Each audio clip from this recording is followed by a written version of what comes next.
Hello guys, welcome to my YouTube channel Animeholic. आज हम एक नई सीरीज स्टार्ट करने जा रहे हैं जो मुझे काफ़ी ज़्यादा पसंद है और वर्ल्ड वाइड पे इसको काफ़ी ज़्यादा सराहा गया है।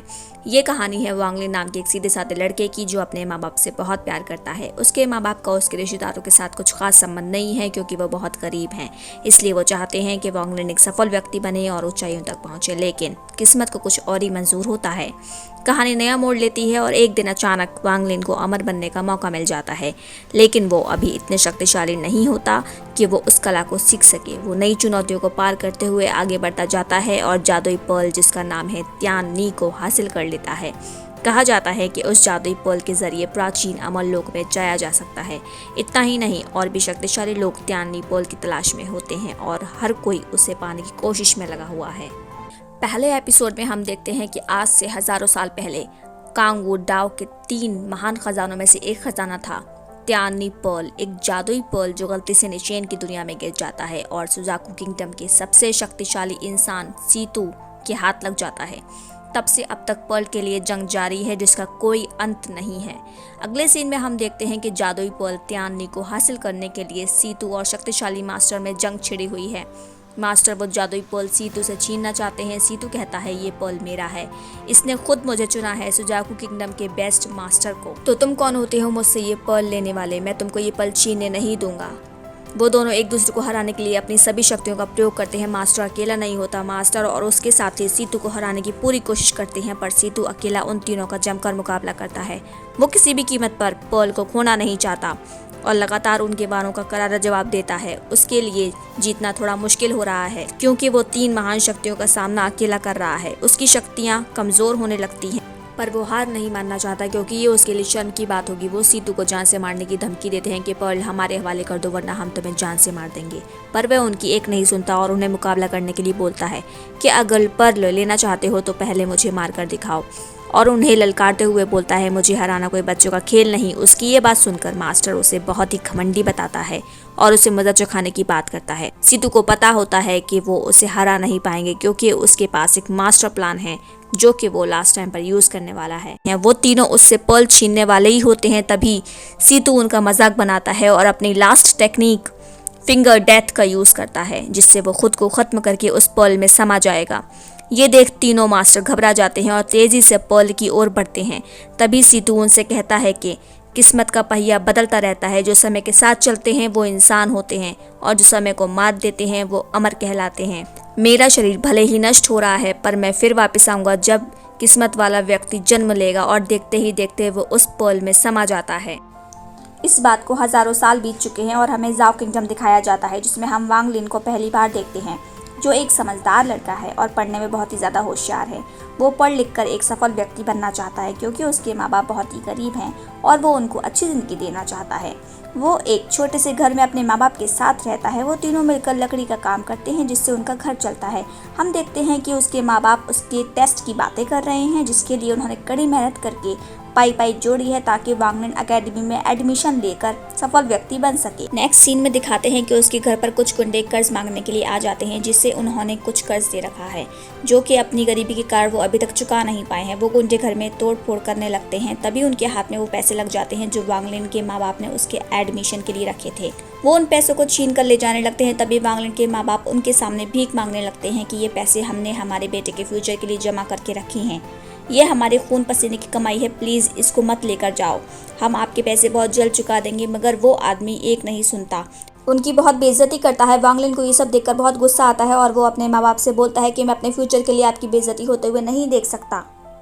तभी वो गुंडे उसके माँ बाप को धक्का मारकर नीचे गिरा देते हैं और पैसे लेकर भाग जाते हैं। उसके माँ बाप को इससे बहुत ठेस पहुंचती है और वो रो रो कर वांग लिन से माफ़ी मांगने लगते हैं कि हम तुम्हारे लिए कुछ नहीं कर पाए, अब तुम एग्ज़ाम कैसे दोगे। तभी वांग लिन के चाचा उनके घर पर आ जाते हैं और वो घर की हालत देखकर समझ जाते हैं कि यहाँ ज़रूर कुछ हुआ है, और वो कहते हैं कि मैं आज फिर से देर में आया, अगर मैं जल्दी आता तो मैं उनको ज़रूर मदद चुकाता, लेकिन ये सब छोड़ो, मैं तुम्हें एक अच्छी खबर देने के लिए आया हूँ जो कि बहुत इंपॉर्टेंट है।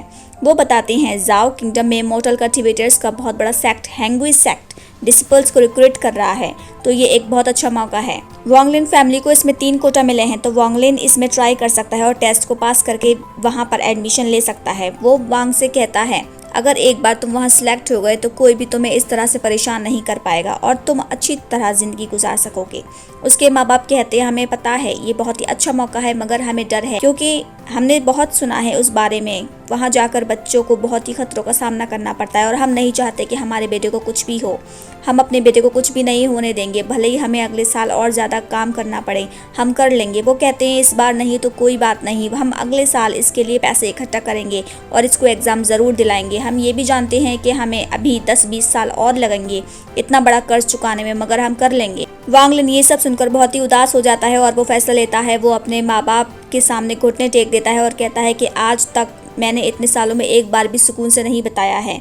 मुझे पता है कि हमारे घर में बहुत ज़्यादा परेशानियां हैं और मैं चाहता हूं कि कोई भी आपको परेशान ना कर सके। मैं आपको और मेहनत नहीं करने देना चाहता। अब मैं खुद अपने पैरों पर खड़ा होना चाहता हूँ। मुझे पता है इस तरीके से जीना आसान नहीं है, इसलिए मुझे कोशिश करने दीजिए। हम इंसान हैं, हमारी किस्मत से नहीं बनती, इसलिए मुझे मेहनत ही करनी होगी और ये रिस्क मैं लेना चाहता हूँ। वांग लिन के चाचा उसके पापा को समझाते हैं कि इसे ट्राई तो करने दीजिए। वांग लिन कहता है कि मैं पूरी कोशिश करूँगा और इस बार हार नहीं मानूंगा। इस टेस्ट को क्वालिफाई करने के लिए मैं अपनी जान लगा दूंगा। और तभी हम देखते हैं कि चाचा वांग लिन और उसके बाप मेंशन पर पहुंच जाते हैं जहां इमोर्टल टेस्ट होने वाला है। वहां वो लोगों को बात करते हुए सुनता है जो कह रहे होते हैं कि हैंगुई सेक्ट के डॉग जू इमोर्टल ने वांग जू को पसंद किया है, तभी तो वांग फैमिली को 3 कोटा मिले हैं। वहां पर वांग लिन के 2 कजिन्स भी टेस्ट देने के लिए आए हुए हैं, जिनमें से एक का नाम है वांग जाऊ, जिसे अपने शक्तिशाली होने पर बहुत गर्व है, और दूसरे का नाम है वांग हाउ, जो बहुत ज़्यादा चापलूस है। उन तीनों को लेने के लिए वहाँ एक इमोर्टल आता है और उन तीनों को चलने के लिए बोलता है। तभी वांग लिन उससे परमिशन लेता है अपने पेरेंट्स को अलविदा बोलने के लिए। वो अपने माँ बाप का आशीर्वाद लेता है और उसके माँ बाप उससे बोलते हैं कि अगर तुम टेस्ट में पास नहीं हुए तो हिम्मत नहीं हारना, घर वापस आ जाना। उनसे अलविदा लेकर वो तीनों टेस्ट देने के लिए एक जादुई माउंटेन की तरफ जा रहे होते हैं। वांग लिन इतनी खूबसूरत दुनिया कभी नहीं देखी होती और वो अचंभे से सभी चीज़ों को देख रहा होता है। वहाँ पहुंचकर वो देखते हैं कि बहुत सारे लोग यहाँ अपनी किस्मत को आजमाने आए हुए हैं। वांग हाउ वांग लिन से बात करता हुआ कहता है कि यहाँ तो बहुत कोहरा है। वांग लिन जवाब देता है ये इमोर्टल्स की दुनिया है, कुछ तो मिस्टीरियस होगा ही। तभी हम वहाँ 3 मास्टर्स को देखते हैं। इसमें जो बीच में है वो हैंगुई सेक्ट का हेड है, जिसका नाम होंग लोंग है। वो कहता है हैंगुई हमेशा से डिसिपल्स को सिलेक्ट करने में काफ़ी स्ट्रिक्ट रहा है। आप में से कुछ ही लोग होंगे जो सिलेक्ट होंगे, जो इस टेस्ट को पास करेंगे। एक ऐसा टेस्ट जो इमोर्टल्स के लिए बहुत ज़रूरी है, वो है स्पिरिचुअल टेस्ट। होंग लोंग अपने कमांडर्स को उन लोगों का टेस्ट लेने के लिए आदेश देता है। वो एक एक करके सबको टेस्ट करते हैं, पर कोई भी क्वालिफाई नहीं होता। फिर नंबर आता है वांग जाओ का, जिसे कमांडर पहचान जाता है और झट से सिलेक्ट कर लेता है। उसको सिलेक्ट होता देख वांग हाउ उसके लिए बोलता है कि इसे खुद पर घमंड हो रहा होगा सिलेक्ट होने पर कोई बात नहीं, मैं भी सिलेक्ट होकर ही रहूंगा। जैसे ही कमांडर उसको बुलाता है वो उसकी चापलूसी करने लगता है। कमांडर उसको बोलता है कि तुम तो काफ़ी स्मार्ट लग रहे हो, और वो उसके हाथ में 300 साल पुराना गैनोडर्मा लूसिडम देता है। ये मेरे पिताजी ने पहाड़ों में गलती से पाया था, मैं ये खास आपके लिए लेकर आया हूँ। कमांडर उसकी चापलूसी में आ जाता है और वो भी सिलेक्ट हो जाता है। उसके कुछ देर बाद वांग लिन का नंबर आता है। वांग लिन डिस्क्वालीफाई हो जाता है। वो बहुत उदास हो जाता है और उसे पुराने फ्लैशबैक्स आने लगते हैं कि कैसे उसके माँ बाप को बेइज्जत किया गया और उसे कर्ज भी चुकाना है। अब वो कुछ भी नहीं कर पाएगा। तभी पीछे से होंग लोंग की आवाज़ आती है कि जो इस टेस्ट में फेल हो गए हैं उनको एक और मौका मिलेगा। मुझे पता है कि स्पिरिचुअल टेस्ट इंपॉर्टेंट होता है, मगर एक और इम्पोर्टेंट फैक्टर होता है विल पावर, जिसे इग्नोर नहीं किया जा सकता। जो इस टेस्ट को क्वालिफाई करेगा उसे रजिस्टर्ड डिसिपल बनने का मौका मिल सकता है। तभी वो जादू से सीढ़ियां बना देता है और बोलता है कि ये सीढ़ियां तय करेंगी कि अगला डिसिपल कौन बनेगा। शाम ढलने से पहले जो सीढ़ियों से ज़ियांगज़ोंग माउंटेन के टॉप पर पहुंच जाएगा वही इसका हकदार होगा। और तभी सभी अनक्वालिफाइड लोग उन सीढ़ियों पर चढ़ने लगते हैं और वांग लिन भी तेजी से भागता हुआ सीढ़ियों से ऊपर चढ़ता जाता है। उसके रास्ते में कई रुकावटें आती हैं, पर वो नहीं रुकता। वो देखता है कि इसे पार करना बहुत मुश्किल है। वो लोगों को सीढ़ियों से आग में गिरते हुए देखता है और हमें दिखाया जाता है कि जो लोग जख्मी हो रहे होते हैं उनकी जान बचाने के लिए वहाँ इमोर्टल्स को भेजा जाता है ताकि किसी की जान न जाने पाए। जो भी गिर गए हैं इमोर्टल्स उन सबको बचाते हुए सुरक्षित जगह पर ले जाते हैं। अगले सीन में दिखाते हैं कि वांग लिन पूरी तरीके से घायल हो चुका है, पर वो रुकता नहीं है। वो लावा में गिर जाता है और उसका पूरा शरीर जलने लगता है। उसे समझ में नहीं आता कि वो कौन सी दुनिया में आ चुका है। वो सोचता है कि ये सब एक इल्यूजन है, कोई सच नहीं। अगर ये सच नहीं तो मुझे इतना दर्द क्यों हो रहा है। वो ये सब सोच ही रहा होता है, तभी वो लावा में डूब जाता है और वहां से खुद को निकालने में कामयाब हो जाता है और उसे माउंटेन दिखाई देने लगती, पर उसके आगे खाई होती है। जाने का कोई रास्ता नहीं होता। वो पूरी तरीके से टूट जाता है और आंखें बंद करके अपने मन में कहता है कि मैं हार नहीं मान सकता, मुझे ये करना ही होगा, कैसे भी मुझे वहां तक पहुंचना ही होगा। ये सोचते ही वो पहला कदम आगे बढ़ाता है और वो देखता है कि वहां पर इनविजिबल सीढ़ियां हैं। और वो आगे बढ़ता जाता है। वो तेजी से आगे बढ़ ही रहा होता है कि अचानक वो इनविजिबल दीवार से टकरा जाता है। वो फिर टूट जाता है कि मैं तो पहुंचने ही वाला था, सूरज ढलने ही वाला है। और वो परेशान हो जाता है कि तब तक वो कैसे पहुंच पाएगा। वो हार मानकर पीछे लौटता है और अचानक मुड़कर भागता हुआ फिर आगे बढ़ने की कोशिश करता है। तभी वो उस दीवार से टकराकर किसी और दुनिया में पहुंच जाता है, जहां वो सीतू से मिलता है। सीतू उसे देखकर कहता है, आखिरकार तुम आ ही गए, जिसका मुझे बरसों से इंतजार था।